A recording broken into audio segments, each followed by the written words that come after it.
Sign here, here, and here. The lawyer pushed the divorce papers across his desk. My hand trembled as I picked up the pen.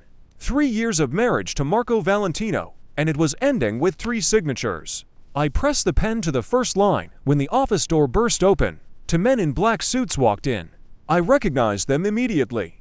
Giovanni and Paolo, Marco's cousins. My blood ran cold. Double quotes, Mrs. Valentino, Giovanni said, his voice smooth like oil. We need to talk. The lawyer stood up. Gentlemen, this is a private meeting. Paolo smiled, but his eyes were empty. Sit down, Mr. Hayes. This won't take long. Giovanni walked around the desk and took the papers from my shaking hands. He read them slowly, then looked at me. You think you can just leave the Valentino family? My throat felt tight. The marriage is over. Marco agreed. Marco doesn't make decisions for the family, Giovanni said. And the family has a rule, Mrs. Valentino, no wife leaves alive. The room spun around me. This couldn't be happening. Not in broad daylight. Not in a lawyer's office. I had met Marco 3 years ago at my friend's wedding. He was charming, handsome, with dark eyes that made me feel like I was the only woman in the room.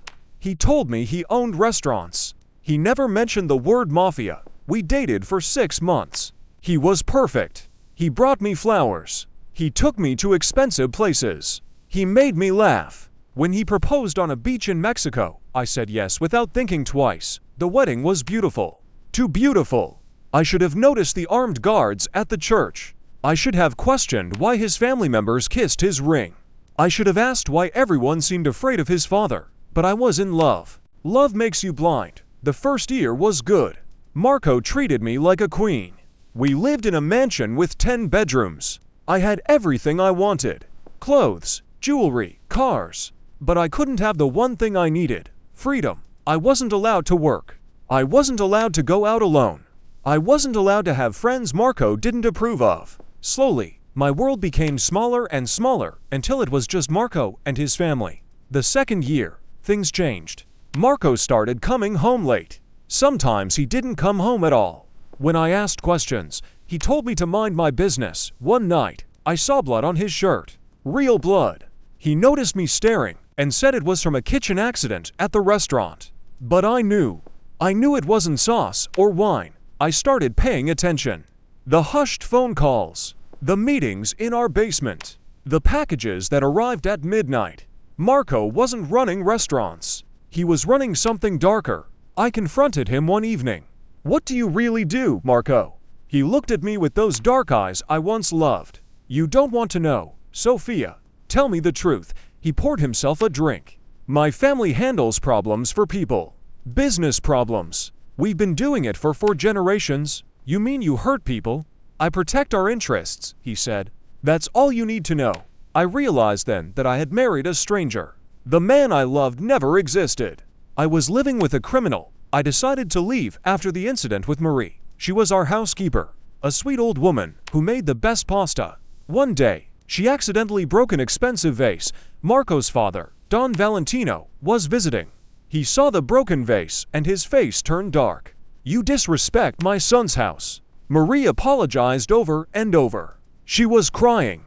I tried to defend her, but Marco pulled me away. Stay out of this, he whispered. Don Valentino fired her. But that wasn't enough. 2 days later, I heard she had been in an accident. Both her hands were broken. The message was clear. No one disrespects the Valentinos. I couldn't sleep that night. I kept thinking about Marie's hands. Her crying. The fear in her eyes. Marco found me in the kitchen at 3 in the morning.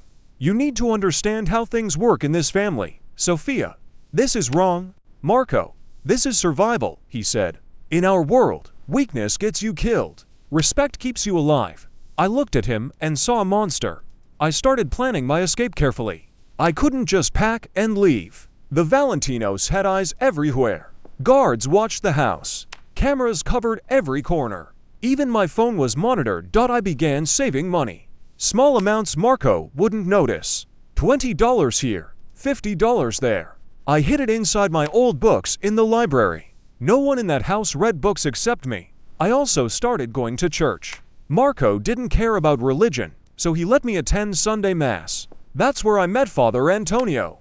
He was old, kind, and most importantly, He wasn't afraid of the Valentinos. Father, I need help, I told him one Sunday after confession. Tell me, child, I'm in danger. My husband's family. They're criminals. I want to leave, but I'm afraid. Father Antonio was quiet for a long moment. The Valentinos have long arms, Sophia. Are you sure about this? I can't stay. If I stay, I'll die inside. Maybe outside too. He gave me a phone number. This lawyer, Mr. Hayes, he's helped women like you before. But be very careful. Now, sitting in Mr. Hayes's office with Marco's cousins blocking the door, I understood what Father Antonio meant by very careful. Giovanni was still holding my divorce papers. Does Marco know you're here? I lifted my chin. He signed the papers 2 days ago. Check the bottom. Paulo walked over and looked. Sure enough, Marco's signature was there. He showed it to Giovanni. Giovanni's face remained calm, but I saw anger flash in his eyes. Marco is weak. He always has been. That's why he doesn't run the family business. Let me leave, I said, trying to keep my voice steady. I won't talk to anyone. I won't tell what I know. I just want to disappear. You know too much, Giovanni said. You've seen too much. You've been inside our home, our meetings. You know names, faces, business details. I don't know anything important. You know enough to destroy us, Paulo added. The FBI would love to talk to you. Mr. Hayes finally spoke. Gentlemen, you're threatening my client. I'll have to call the police. Giovanni laughed. Go ahead. Call them. Mr. Hayes reached for his phone, but Paulo was faster. He grabbed the phone and crushed it in his hand like it was made of paper. Nobody is calling anyone, Paulo said. Giovanni sat on the edge of the desk, still holding my papers. Here's what's going to happen, Sophia. You're going to go home. You're going to forget about this divorce. You're going to be a good wife to Marco, and if I refuse, then you'll have an accident. Maybe you'll fall down the stairs. Maybe your car will drive off a bridge. These things happen. My heart was racing. I thought about running, but Paulo was blocking the door. I thought about screaming, but who would help me against the Valentino family? I need time to think, I said. You have until tonight, Giovanni said. He dropped the papers in the trash. Marco is having dinner with his father. You'll be there. You'll smile. You'll act like everything is perfect. Understand? I nodded, not trusting my voice. Good. Giovanni stood up. Paulo, let's go. Mrs. Valentino needs to go home and get ready. They left as suddenly as they came. Mr. Hayes and I sat in silence for a full minute. I'm sorry, Mr. Hayes said finally. I've dealt with difficult families before, but the Valentinos, they're different. What do? I asked. My whole body was shaking. You could go to the FBI with your testimony. They'll kill me before I reach the FBI office. You don't understand how connected they are. They have cops, judges, politicians in their pocket. Mr. Hayes looked defeated. Then I don't know how to help you. I stood up. My legs felt weak, but I forced myself to walk to the door. Thank you for trying, Mr. Hayes. Outside, Marco's driver was waiting. Antonio. He had been driving for the family for 20 years. He opened the car door without looking at me. We drove in silence. I stared out the window, watching normal people living normal lives. A mother pushing a stroller. A man walking his dog. A couple holding hands. They had no idea how lucky they were. Mrs. Valentino, Antonio said quietly. He never spoke to me unless necessary, yes? Be very careful tonight. His warning made my blood cold. At home, I went straight to my room. The mansion felt like a prison now.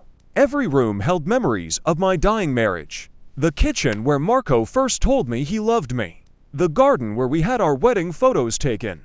The bedroom where I cried myself to sleep more nights than I could count.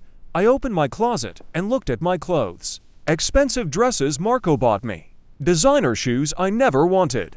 Jewelry that felt like chains around my neck. I took out a simple black dress for dinner. If this was going to be my last meal with the Valentinos, I wouldn't dress like their puppet. My phone rang.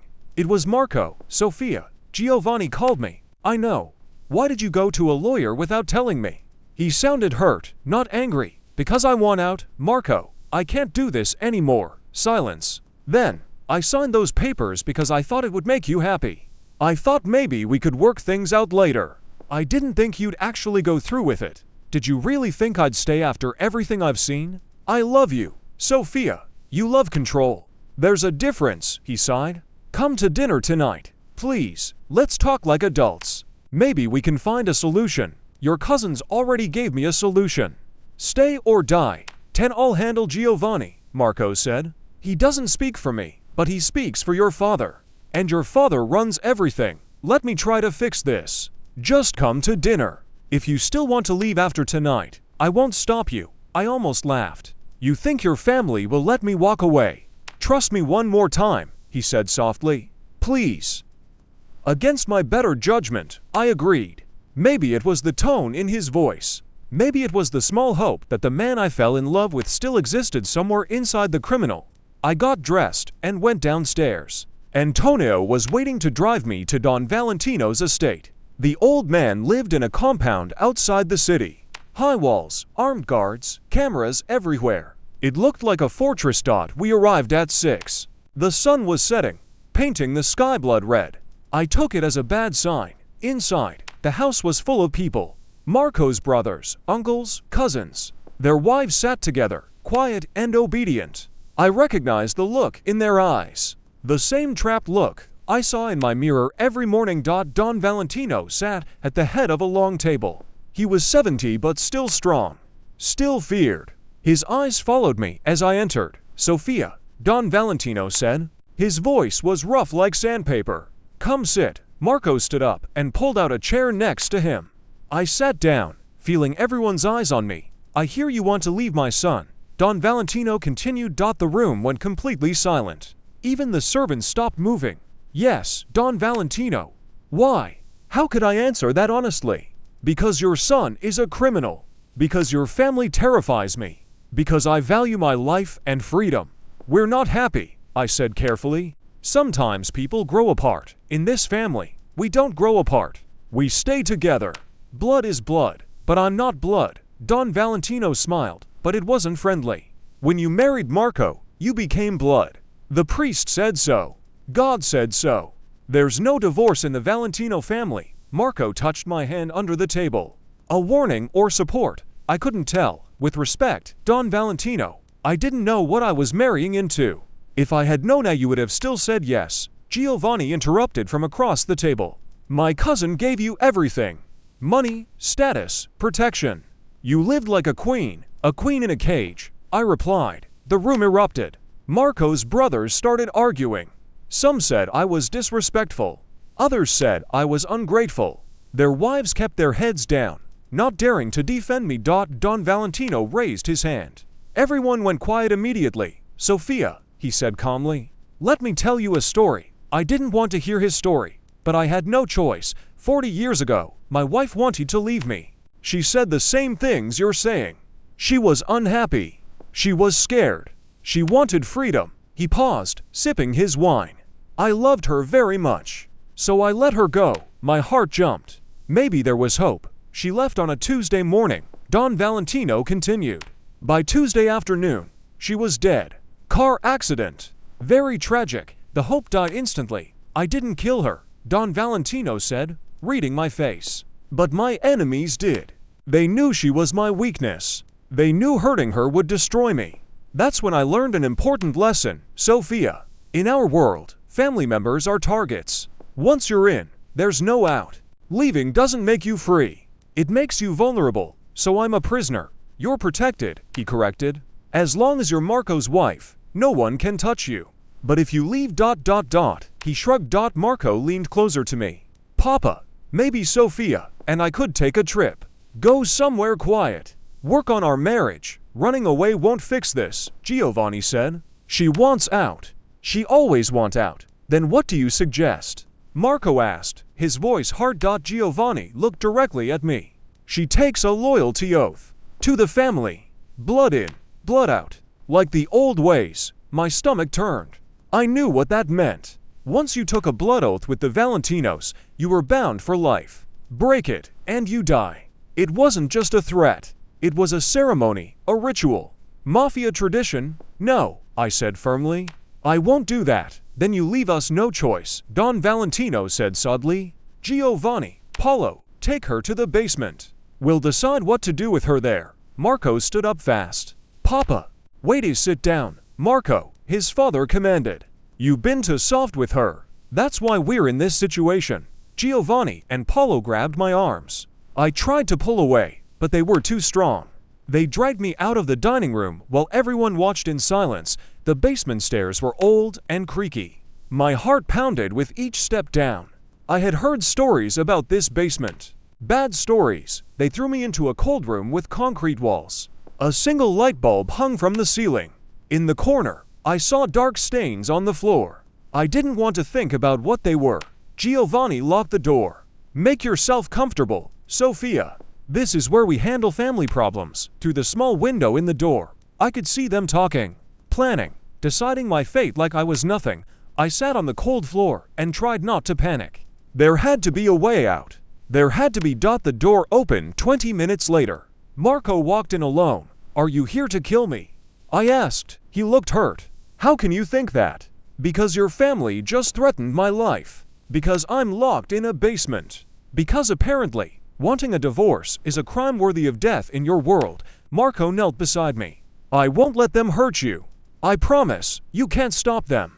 You said it yourself. You don't run things, then we run, he said urgently. Tonight, you end me. We disappear. Start over somewhere they can't find us. I searched his face. You'd leave your family for me.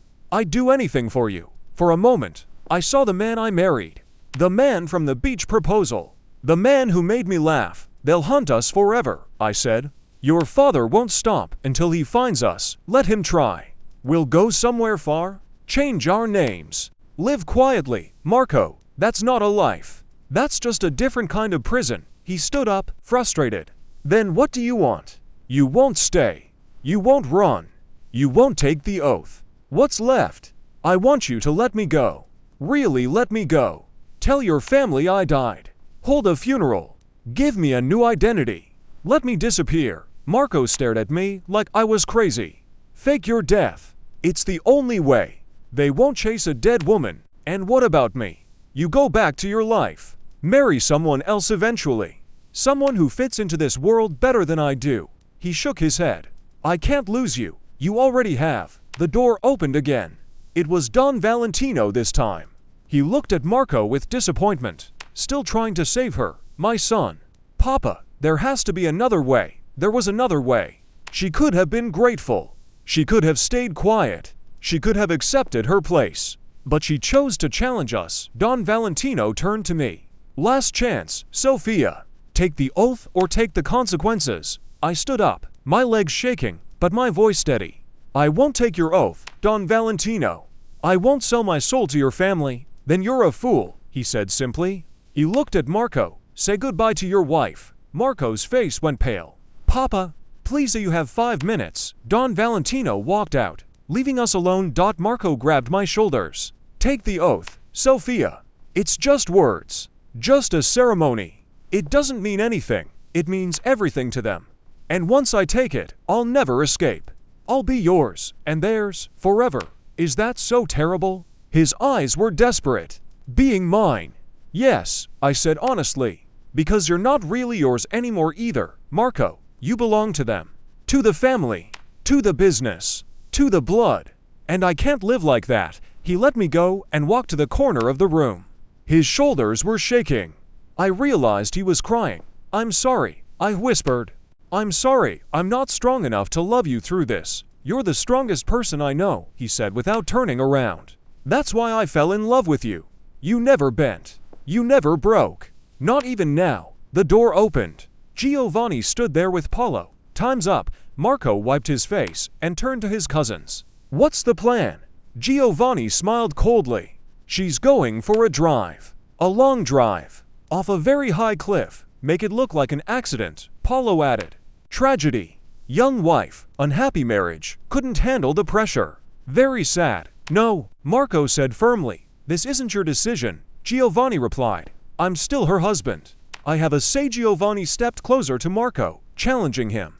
Your father gave an order. You going to disobey Don Valentino? The two men stared at each other. I could feel the tension crackling between them. Marco was stronger, but Giovanni had authority. Family rank mattered more than muscle. Finally, Marco looked away. He had lost. I'll do it, Marco said quietly. Everyone froze.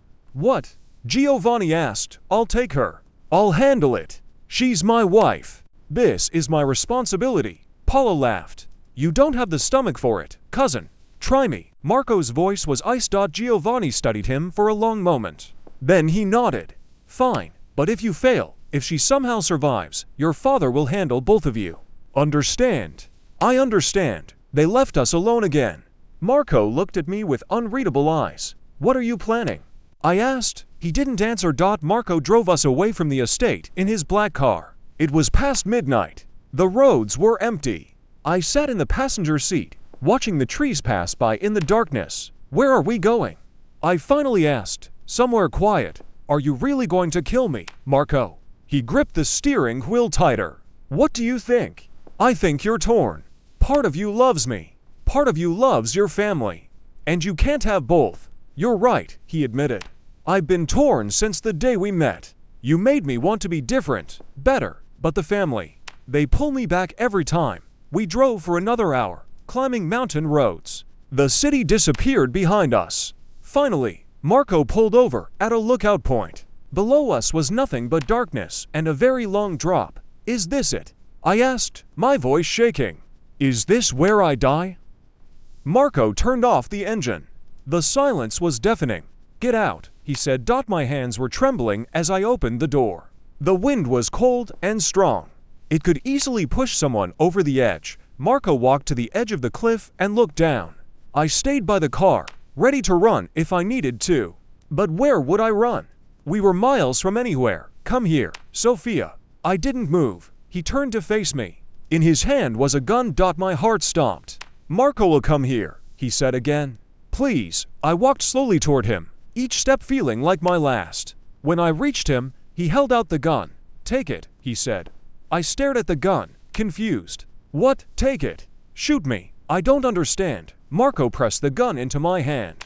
If you kill me, my family will believe you're dangerous. They'll hunt you, but they'll also respect your strength. It might buy you enough time to disappear. Father Antonio has connections. He can get you new papers, a new identity. You want me to kill you?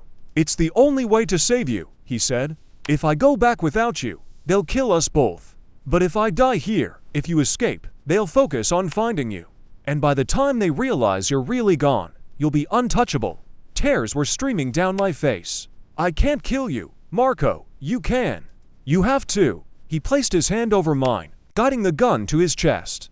I've done terrible things, Sophia. I've hurt people. I've been a monster. Let me do one good thing. Let me save you. There has to be another way. There isn't. We both know it. I lowered the gun. No, I won't do it. Marco grabbed my hand roughly and raised the gun back to his chest. Stop being stubborn. For once, let me protect you. By dying. That's not protection. That's sacrifice. It's both. His eyes were intense. Please, Sophia. I'm begging you. Pull the trigger. Marco, I love you, he said. I've always loved you. Even when I was a terrible husband. Even when I brought you into this nightmare. I loved you. And love means letting go. The gun felt heavy in my hand. My finger was on the trigger. All I had to do was pull. 1 second of courage, and I'd be free. But I couldn't do it. I'm sorry, I whispered, dropping the gun. It fell over the cliff into the darkness. We both watched it disappear. Marco laughed bitterly. Even now, you're too good for this world. What do we do now? He thought for a moment. Then he took off his jacket and threw it over the cliff. He messed up his hair and scratched his face until blood appeared. We fake a fight, he said. You pushed me. I fought back. We struggled. The gun fell. You ran. I couldn't catch you. They'll never believe that. They'll have to. It's all we have. Marco made me scratch him harder. He needed to look like he'd been in a real fight. Then, he took his phone and called Giovanni. She attacked me, Marco said, his voice panicked. We were at Widow's Point. She tried to push me off the cliff. I dropped the gun. She ran into the woods. I lost her. I could hear Giovanni yelling through the phone. I know, Marco said. Just send everyone here. We need to find her before sunrise. If she reaches town. He paused. Yes, I understand. I messed up. Just help me fix this. He hung up and looked at me. You have maybe an hour before they get here. There's a hiking trail half a mile east. It leads to a small town called Riverside. Father Antonio has a contact there. A woman named Cora. She runs a shelter. Tell her I sent you. Marco Ego. Now, I started to leave, then turned back.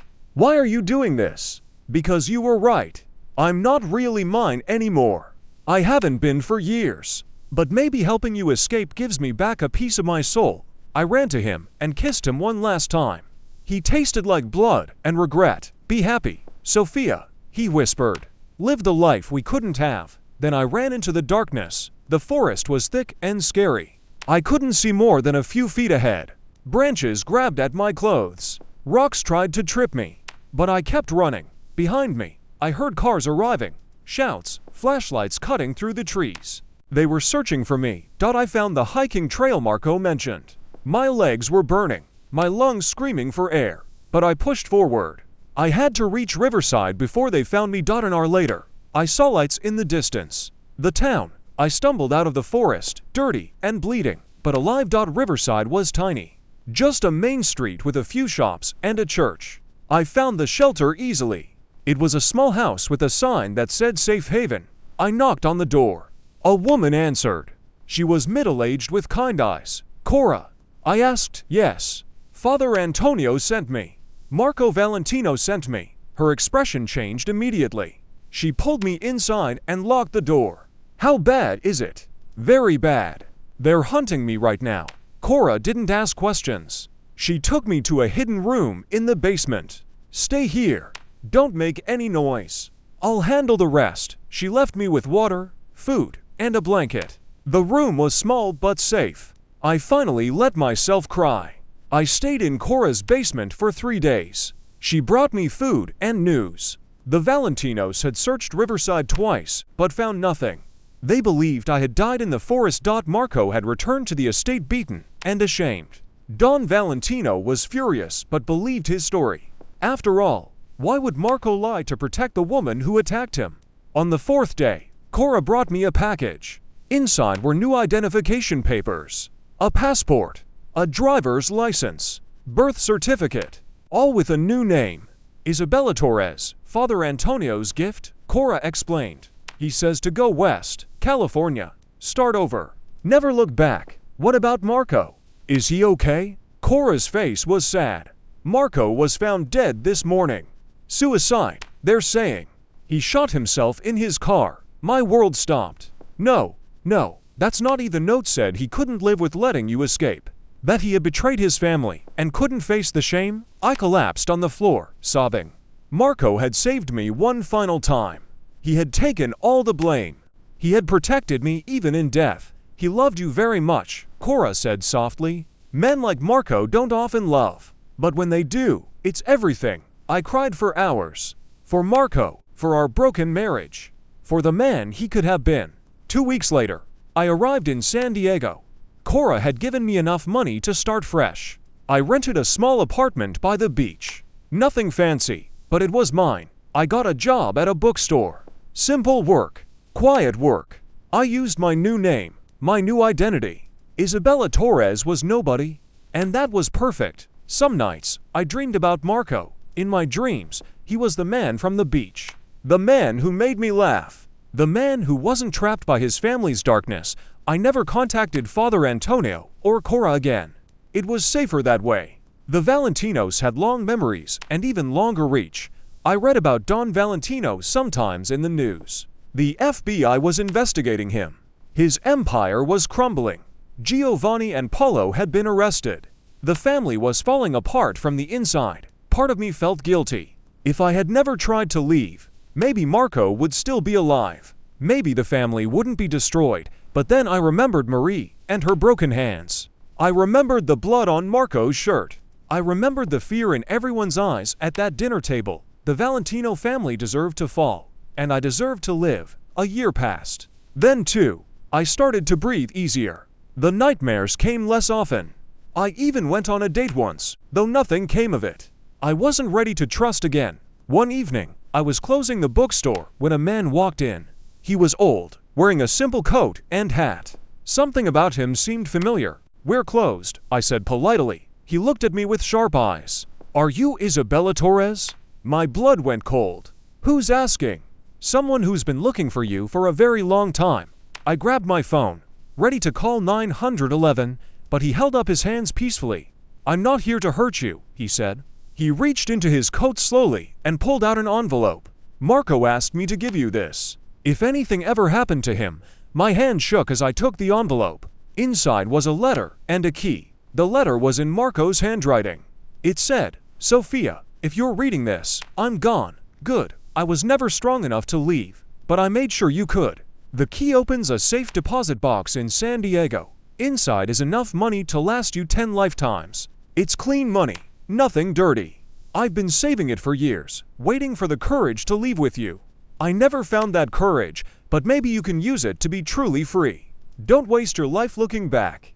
Don't waste your life hating me. Just live enough for both of us. I love you. I'm sorry. I'm free now too. I fell to my knees, crying. The old man waited patiently. Who are you? I finally asked. Someone who owed Marco a favor. He saved my life once. This was how I repaid him. The man left as quietly as he came. I sat alone in the bookstore, holding Marco's letter, finally understanding that sometimes love means knowing when to let go.